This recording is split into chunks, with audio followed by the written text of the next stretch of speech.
សូមជម្រាបសួរពុកម៉ែបងប្អូនទាំងអស់គ្នាស្វាគមន៍មកកាន់ជាថ្មីនៅតម្រុយឆ្នោតខ្មែរប្រចាំថ្ងៃសម្រាប់ថ្ងៃទី22ខែ11ឆ្នាំ2025តែមុនឈានចូលដល់ការឲ្យនៅតម្រុយ admin សូមឲ្យពុកម៉ែបងប្អូនទាំងអស់គ្នាកុំភ្លេចជួយចុច like ជួយចុច subscribe channel របស់ admin ម្នាក់មួយផងណា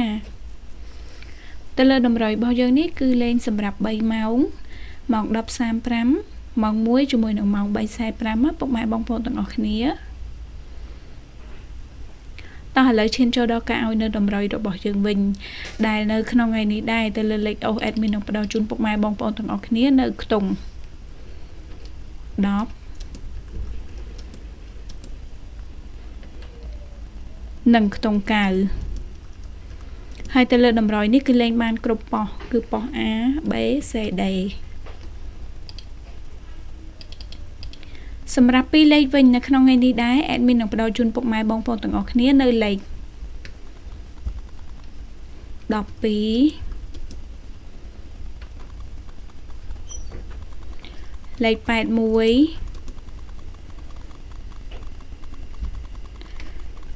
លេខ93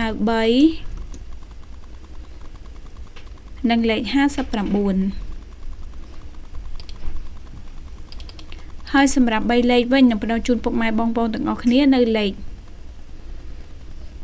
128លេខ981និងលេខ359ទៅលើតម្រុយនៅក្នុងថ្ងៃនេះគឺមានប៉ុណ្ណឹងលេខពុកម៉ែបងប្អូនទាំងអស់គ្នានឹងបញ្ជាក់ជូនម្ដងទៀតដែលលេខអូសគឺមានខ្ទង់10និងខ្ទង់9ហើយសម្រាប់ពីរលេខគឺមានលេខ12លេខ81លេខ93និងលេខ59ហើយសម្រាប់3លេខគឺមានលេខ128លេខ981និងលេខ359ទៅលើតម្រុយនេះពុកម៉ែបងប្អូនទាំងអស់គ្នាអាចយកទៅលេងបានឬក៏គ្រាន់ជាមើលជាការកម្សាន្តក៏បានដូចគ្នា